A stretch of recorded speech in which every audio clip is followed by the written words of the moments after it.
The Dominion had conquered 17 star systems without losing a single warship. They were the most feared force in the galaxy, and no species had ever defeated them in battle. Their empire stretched across hundreds of light years, and their military power was absolute. When their fleet of 300 vessels emerged from hyperspace above Earth on a quiet Tuesday morning, their commanders felt nothing but confidence. This primitive world would fall within hours just like all the others before it. Admiral Aran stood on the bridge of his massive flagship and studied the blue planet on his. His skin reflected the light from the holographic displays around him, and his 4 eyes scanned the data streaming across his console.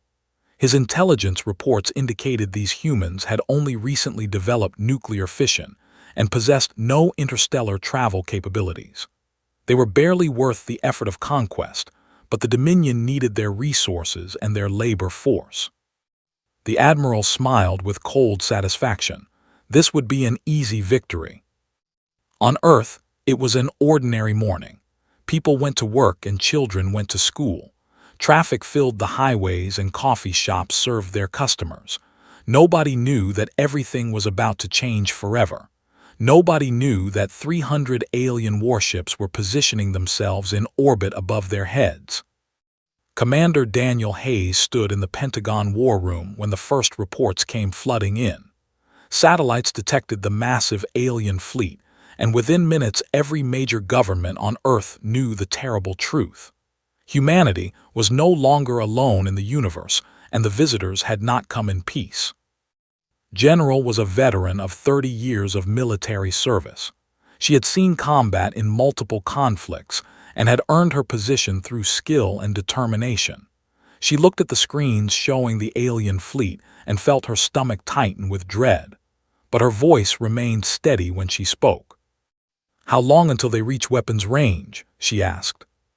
Daniel checked his instruments and swallowed hard before answering. 23 minutes. Ma'am, we have no defense against this. Our weapons cannot reach orbit, and even if they could, we have no idea how to fight these things. Stood silent for a moment. Every officer in the room was looking at her and waiting for orders. They all knew the situation was hopeless. Conventional military thinking said there was nothing they could do against a force this advanced, but had spent her entire career preparing for scenarios that everyone else considered impossible. She had read classified files that most people did not even know existed. She picked up the phone and spoke 2 words that would change galactic history. "Wake Prometheus." Deep beneath the Nevada desert, in a facility that officially did not exist, Dr. Peters received the call he had dreaded and anticipated for 15 years. The Prometheus Protocol was humanity's darkest and most closely guarded secret. It was a contingency plan built from recovered alien technology that had crashed in 1947 and decades of reverse engineering conducted in absolute secrecy. Only a handful of people on Earth knew about it, and was one of them. He walked through the underground corridors of the massive facility and watched as technicians rushed to their stations. Enormous hangar doors began to open, and lights flickered on in sections that had been dormant for years. The ground trembled as engines that used principles human science could not fully explain began to power up. Above the Earth, the fleet began their assault. Admiral Aran gave the order with a casual wave of his hand. He had done this many times before, and it had become routine. Energy beams rained down from the alien warships and struck the planet below with devastating force. Moscow burned. The ancient city that had survived so many wars throughout human history was reduced to rubble in seconds. Beijing crumbled as beam after beam struck its densely packed buildings. Half of London was turned to ash before anyone could even attempt to evacuate. Chicago, Los Angeles, Tokyo, Paris, Rome. One by one, the great cities of Earth were struck by weapons that human technology could not match or resist. Humanity screamed. Millions died in the first hour. The alien weapons were precise and merciless. They targeted population centers and infrastructure with cold efficiency. Emergency services were overwhelmed immediately. Communications broke down. Governments struggled to maintain order as panic spread across the globe. Admiral Oran watched the destruction with satisfaction. This was proceeding exactly as planned. The humans were putting up no meaningful resistance, just as he had expected. In a few more hours the planet would be and the harvest could begin. He turned to give additional orders to his fleet. And then something happened that the Admiral had never experienced in his long military career. Something that had never happened to any commander in 300 years of conquest. Something emerged from the shadow of the Earth. 12 vessels, black as the void of space itself, and bristling with weapons that should not have existed on this primitive world, rose from hidden bunkers across the globe. They moved with speed and grace that seemed impossible for their size. Their hulls absorbed light rather than reflecting it, and they climbed through the atmosphere toward the fleet. Admiral Oran felt his confidence waver for the first time. His sensors could not properly identify the energy signatures emanating from these human ships. They were using technology that was far beyond what his intelligence reports had predicted. "What is this?" he demanded, his voice losing some of its calm authority. His science officer worked frantically at his console. His 4 eyes were wide with confusion and the beginning of fear. "Unknown, Admiral. Their weapons are charging at levels that should be impossible for their technological development. I cannot explain this." The lead human vessel was designated Harbinger. It was commanded by Captain Laura Mitchell, a woman who had lost her brother in London and her parents in Chicago. She had watched both cities burn on the satellite feeds before launching from the hidden facility in Colorado. Her hands were steady on the controls, and her eyes were cold with fury. "All weapons target the enemy flagship," she ordered. "Fire." The Harbinger's main cannon released a beam of energy that crossed the distance between the 2 fleets in less than a second. It struck the flagship directly amidships and punched through shields that had never been breached before. The massive vessel, a warship that had conquered entire worlds, exploded in a brilliant flash of light and debris. Admiral Oran died without ever understanding what had happened. His last thought was one of pure disbelief. This was not possible. These humans were primitives. They could not do this. But they had done it. And they were just getting started. The 11 other human ships opened fire, and the fleet discovered something that would haunt their civilization for generations to come. They had made a terrible mistake. They had attacked a species that they did not understand. They had awakened something that should have been left sleeping. They had given humanity a reason to fight. Panic spread through the fleet like wildfire. Officers shouted contradictory orders and crews scrambled to battle stations that they had never expected to actually need. In 300 years of conquest, the Dominion had never lost a capital ship in combat. Now their flagship was nothing but expanding debris, and 12 human vessels were carving through their formation like wolves through a flock of sheep. Vice Admiral Oran assumed command of the fleet after Oran's death. He was a competent officer, but he had never faced a situation like this. His training had prepared him for easy victories against inferior opponents. It had not prepared him for an enemy that could destroy warships with single shots. "All vessels form defensive sphere around the command cluster," he ordered with a voice that trembled slightly. "Concentrate fire on the lead human ship." 60 vessels turned their weapons toward the Harbinger. Beams of destructive energy lanced through space and struck the human vessel from multiple angles. The attack would have destroyed any ship in the Dominion fleet 3 times over. The Harbinger emerged from the barrage with its shield still holding. Captain Laura Mitchell allowed herself a grim smile. Dr. Peters and his team had done their work well. The alien technology they had recovered and reverse-engineered over the decades was proving superior to what they themselves currently used. It was an irony that would not be lost on historians in the centuries to come. "Target their engine cores," Laura ordered her crew. "I want them crippled, not destroyed. We need prisoners and we need their ships intact for study." Lieutenant Commander Chris worked the weapons console with practiced precision. His fingers danced across controls that merged human engineering with alien technology. Each shot from the Harbinger was surgical and devastating. Vessels lost their propulsion systems and drifted helplessly in the void.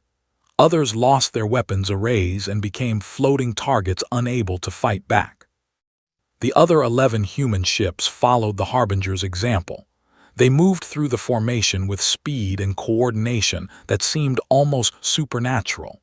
They anticipated enemy movements before they happened. They exploited weaknesses that they did not know they had. On the ground, the situation remained desperate, but humanity was showing its true nature. Commander Daniel Hayes coordinated the global response from what remained of the Pentagon's communication network. The building had survived the initial attack because they had not considered it an important target.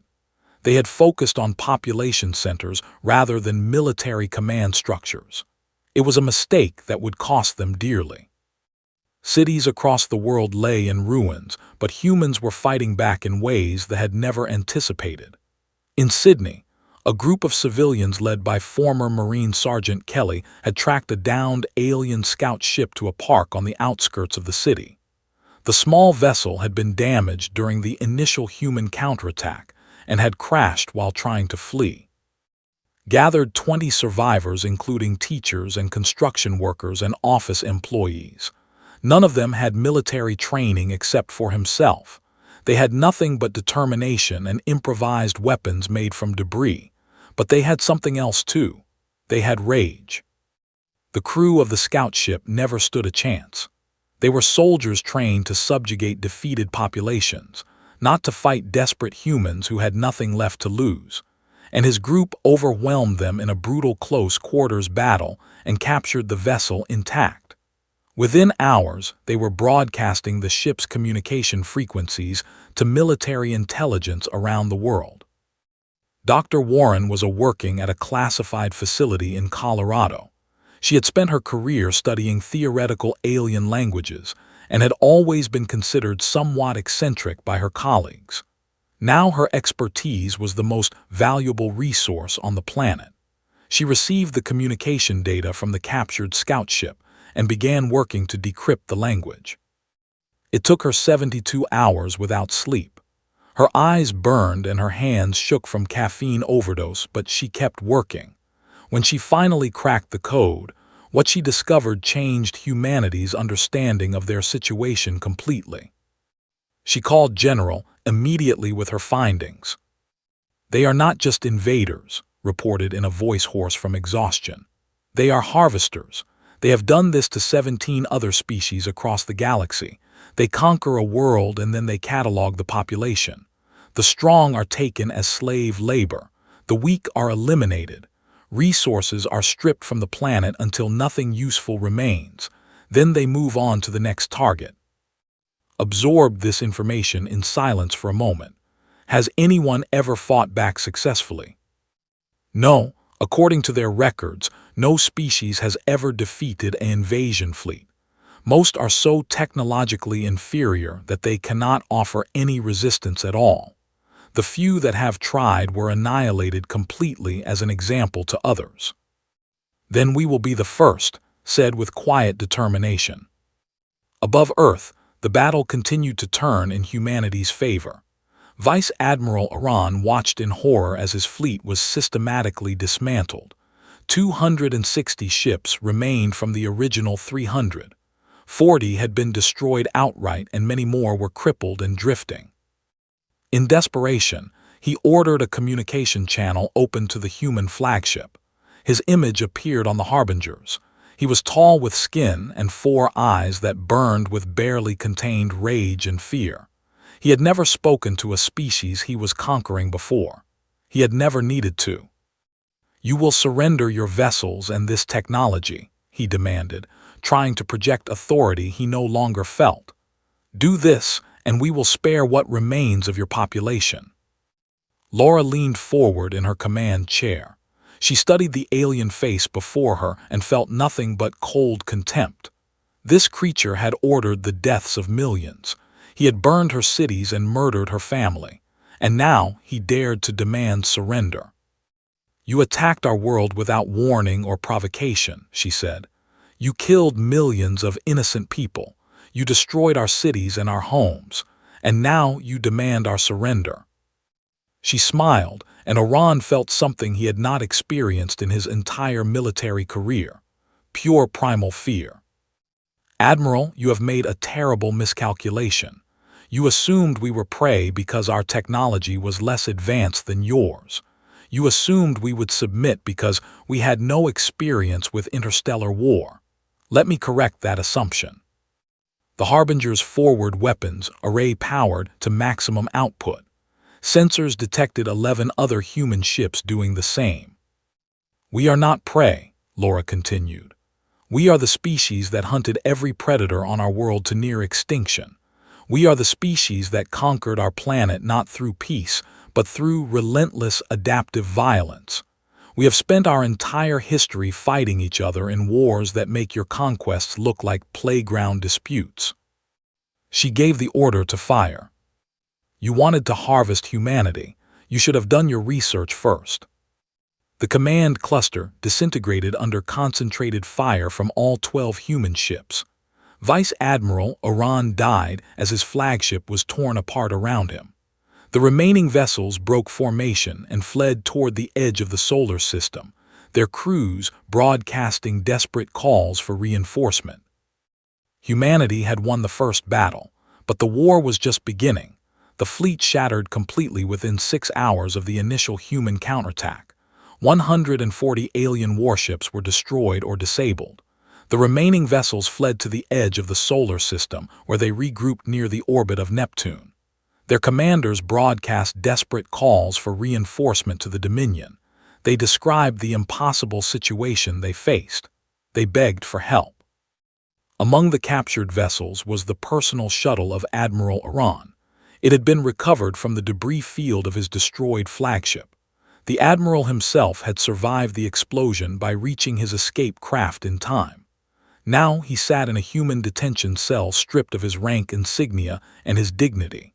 His 4 eyes stared at the bare walls of his prison, and his mind struggled to comprehend what had happened. General flew to the secure facility where the Admiral was being held. She wanted to see him herself.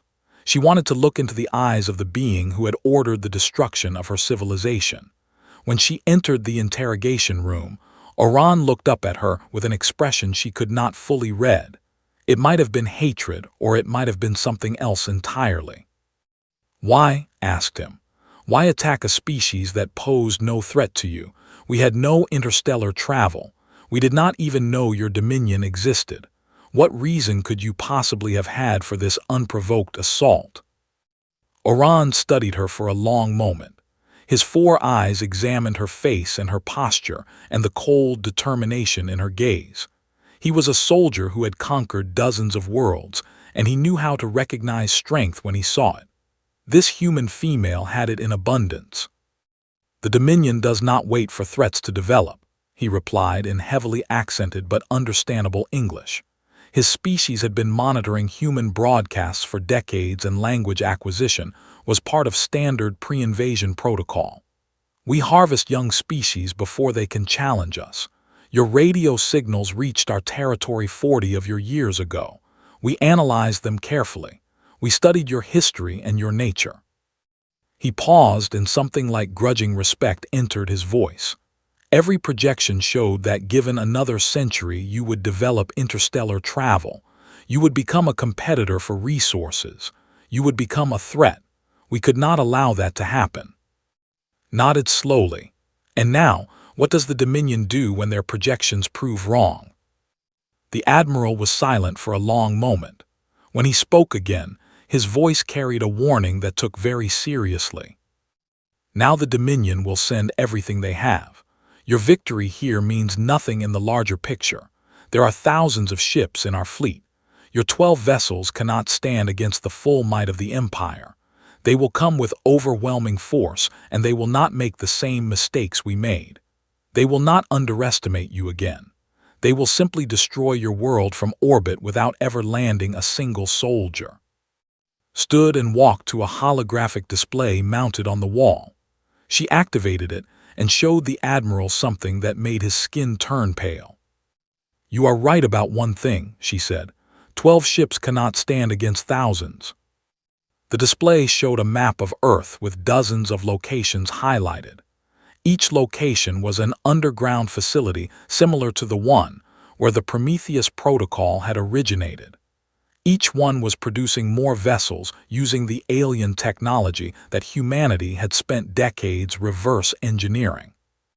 But 72 ships might give you more trouble. Across the planet, hidden facilities were activating and ramping up production at emergency speeds.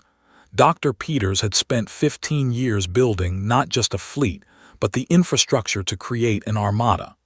The Prometheus Protocol had always assumed that the initial battle would be just the beginning. It had planned for a prolonged war.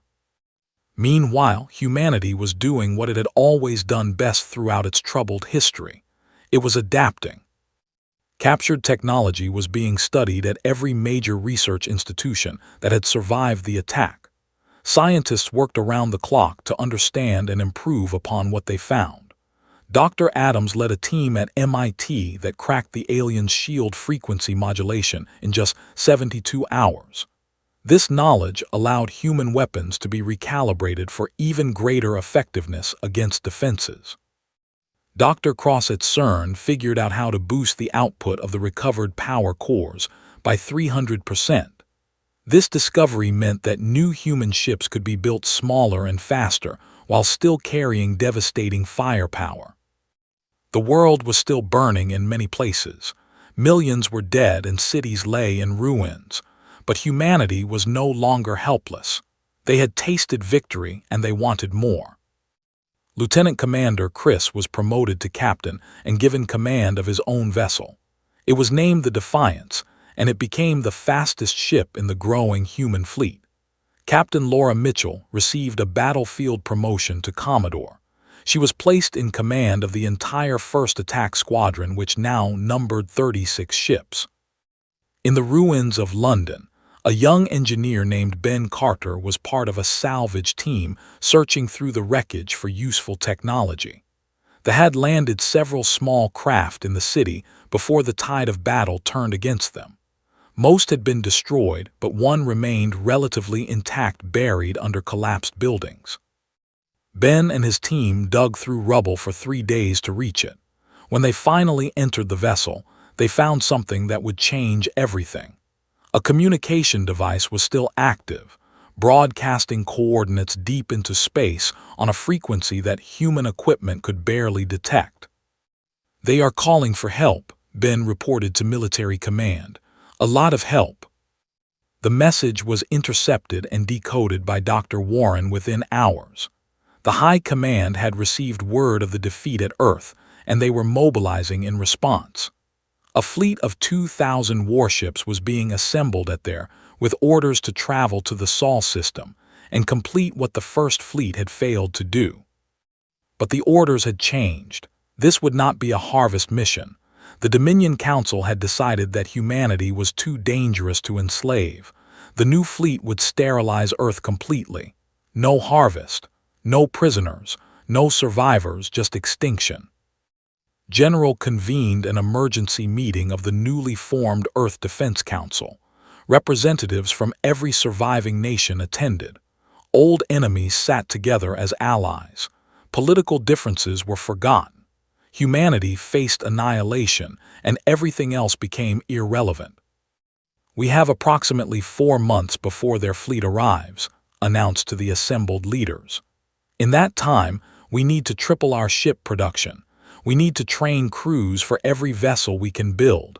We need to develop new weapons and new tactics. This will be the fight of our species' existence." Admiral Daniel Hayes had been promoted to lead the combined human fleet. He was second in command and her most trusted advisor. He spoke up with a question that had occurred to many in the room. "What about allies? They have conquered 17 species. Surely some of them would want to fight back if they saw that resistance was possible." It was a thought that seemed almost impossible.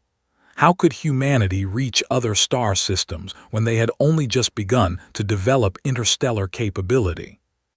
Dr. Peters cleared his throat and raised his hand. Actually, there might be a way.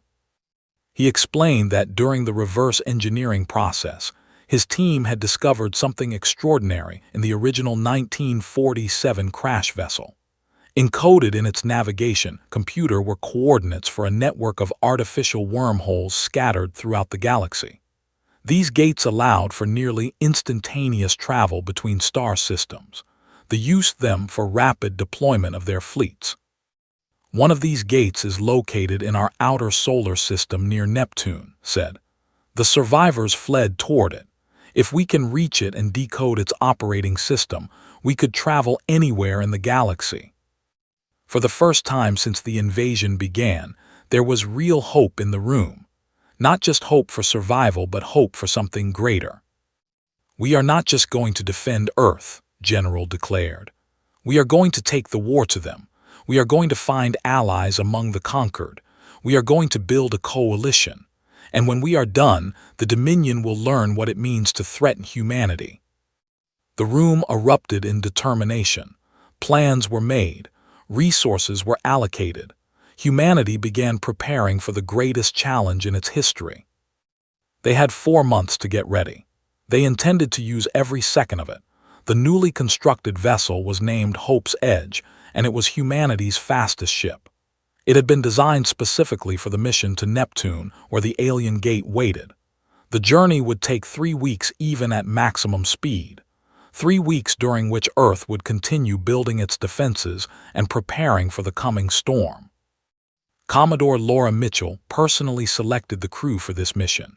She chose men and women who understood the stakes and who had proven themselves in the battle above Earth.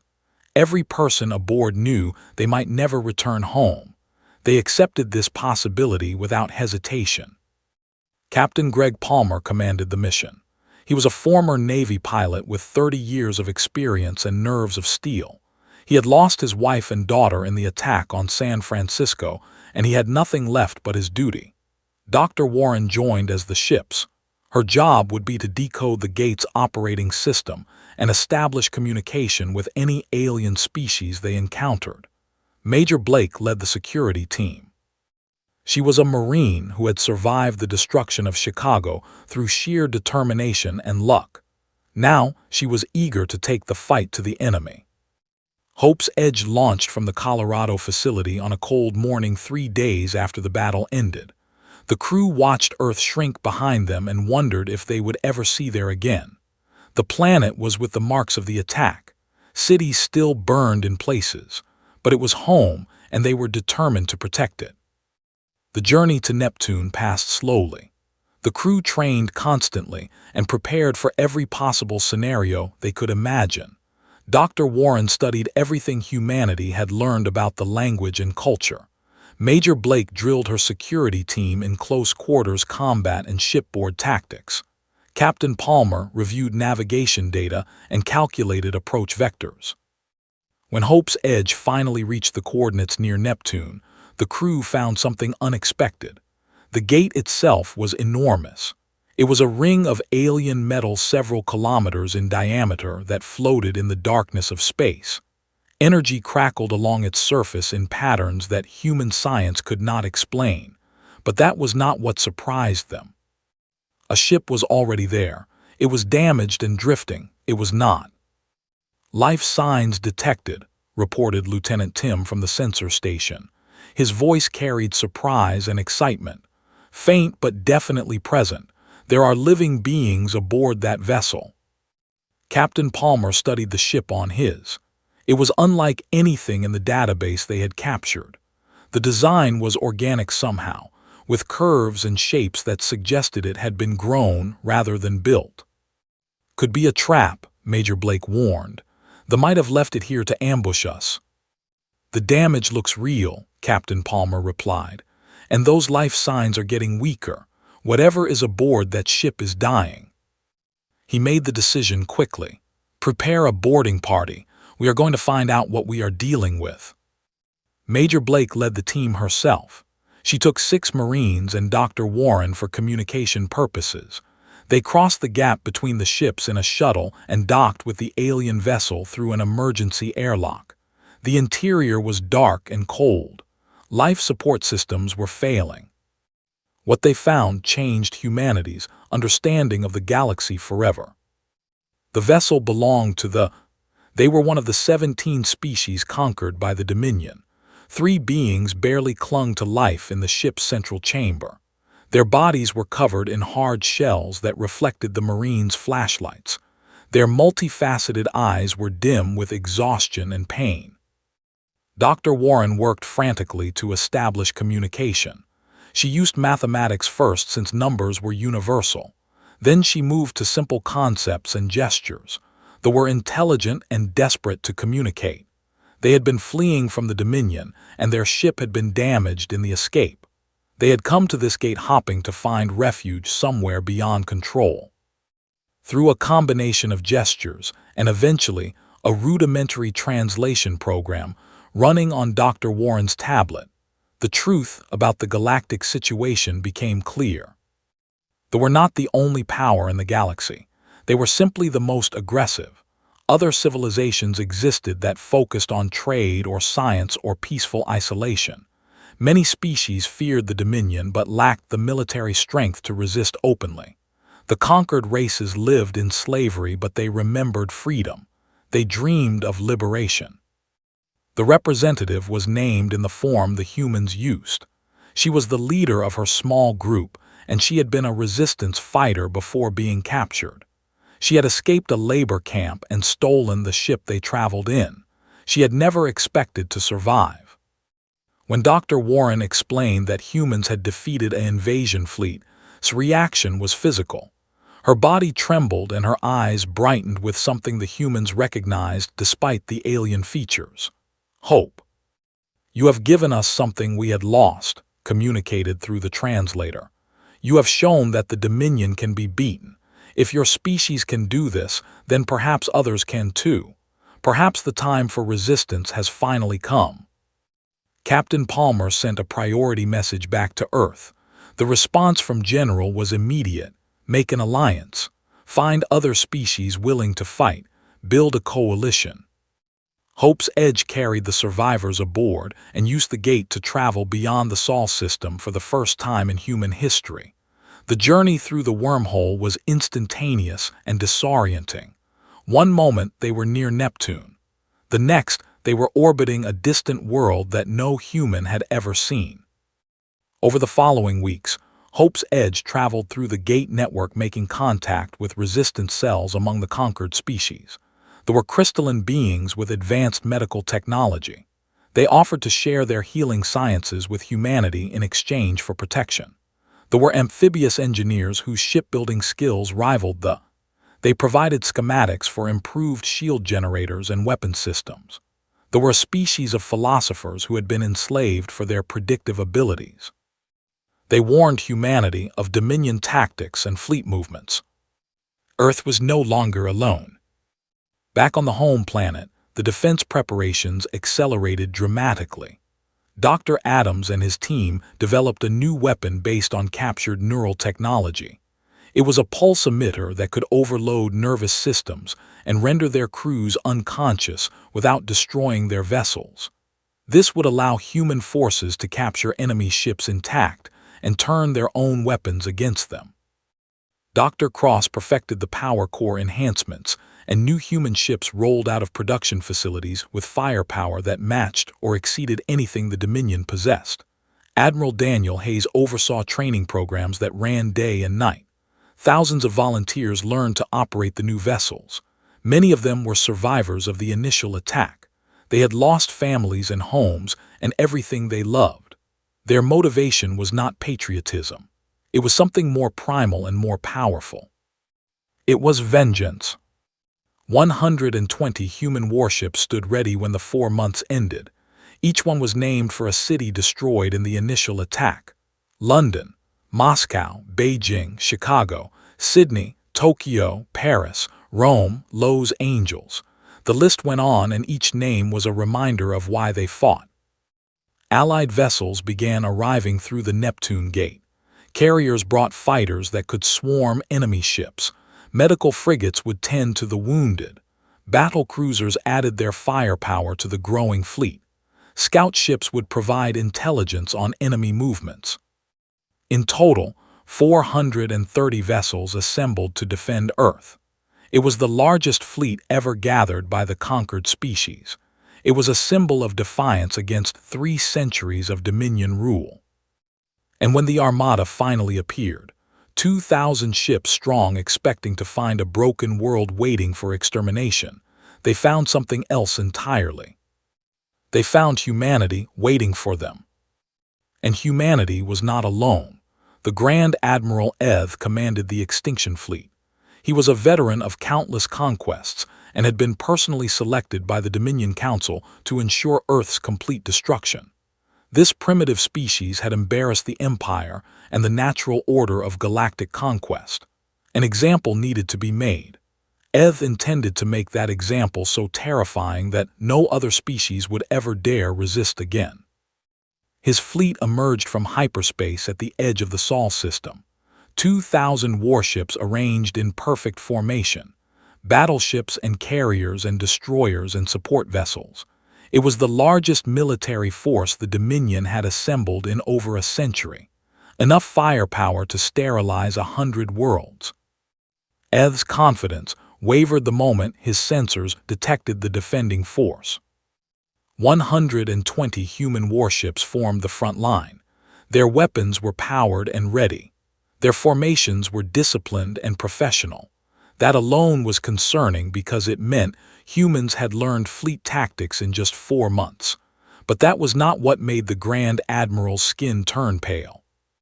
Behind the human ships, emerging from the Neptune Gate in a constant stream, came vessels of 17 different species. Carriers launched swarms of small fighters. Medical frigates took positions behind the battle line. Battle cruisers powered up weapons that rivaled technology. Scout ships spread out to provide sensor coverage. In total, 430 vessels stood against the Armada. "This is impossible," Eth breathed. His 4 eyes scanned his sensors repeatedly as if expecting the readings to change. The slave races would never dare to openly rebel. They know the consequences. His communications officer interrupted with a trembling voice. "Grand Admiral, we are receiving a transmission from the human flagship." The activated and showed Fleet Admiral Laura Mitchell.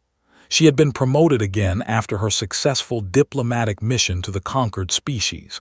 Beside her stood the representative and leaders from each allied species. They stood together as equals, partners in defiance. "Grand Admiral Eth," Laura said in a voice that was calm and measured and carried absolute conviction. "You have entered human-controlled space with hostile intent.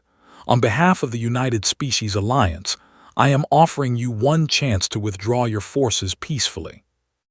Eth recovered his composure with effort. He was still a commander, and his fleet still outnumbered the enemy significantly. "You cannot possibly believe you can win this engagement," he replied.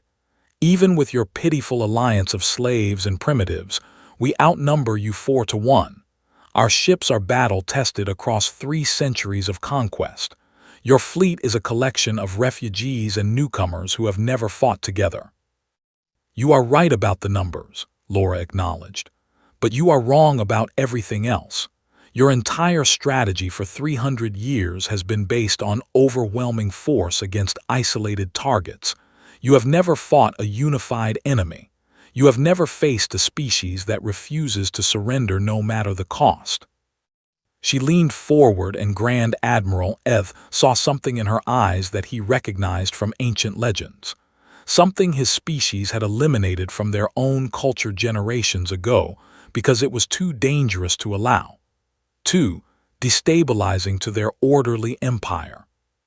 It was rage. Pure focused controlled rage that burned with the intensity of a star.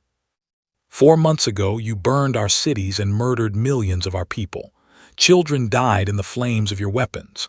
Families were torn apart. Civilizations that took thousands of years to build were reduced to rubble in hours. We have not forgotten.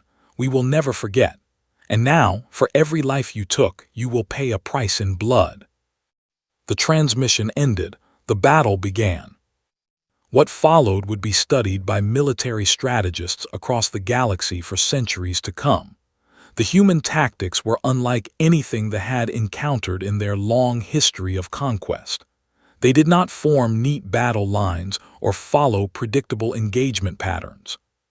They swarmed.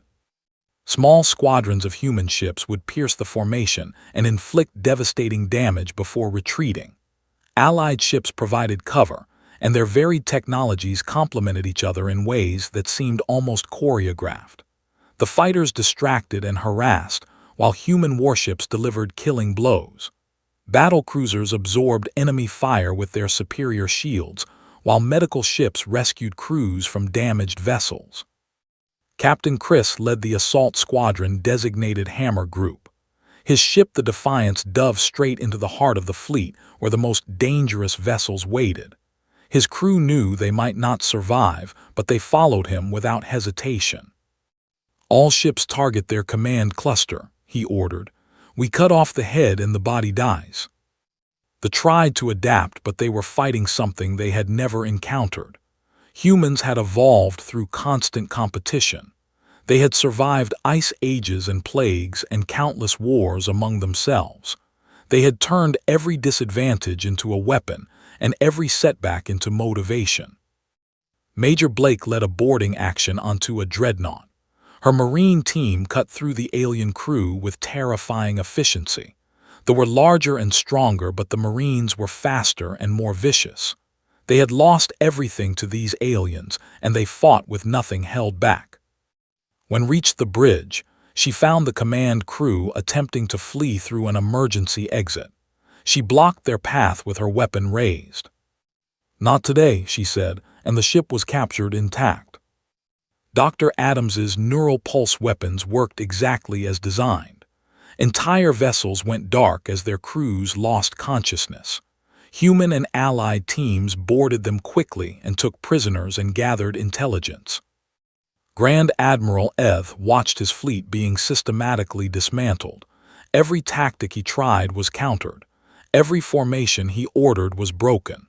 The humans seemed to anticipate his commands before he gave them. He did not know that the advisors were using their predictive abilities to guide Allied strategy. He did not know that captured communication codes allowed humans to monitor his orders in real time. He did not know that this battle had been planned for months with every contingency considered. Within 3 hours, the fleet was broken beyond recovery. 1,200 ships were destroyed. 400 more were captured. The remaining vessels fled toward the nearest gate with the Grand Admiral's flagship among the retreat. But humanity was not finished. Fleet Admiral Laura Mitchell gave an order that would echo through galactic history for generations to come. "All ships pursue. We are not defending anymore. We are invading." The Allied fleet poured through the Neptune Gate and emerged in controlled space. The former conquerors found themselves conquered. Their military was shattered. Their government fell into chaos as news of the defeat spread. Within 1 year, the Dominion collapsed completely. The 17 enslaved species were freed.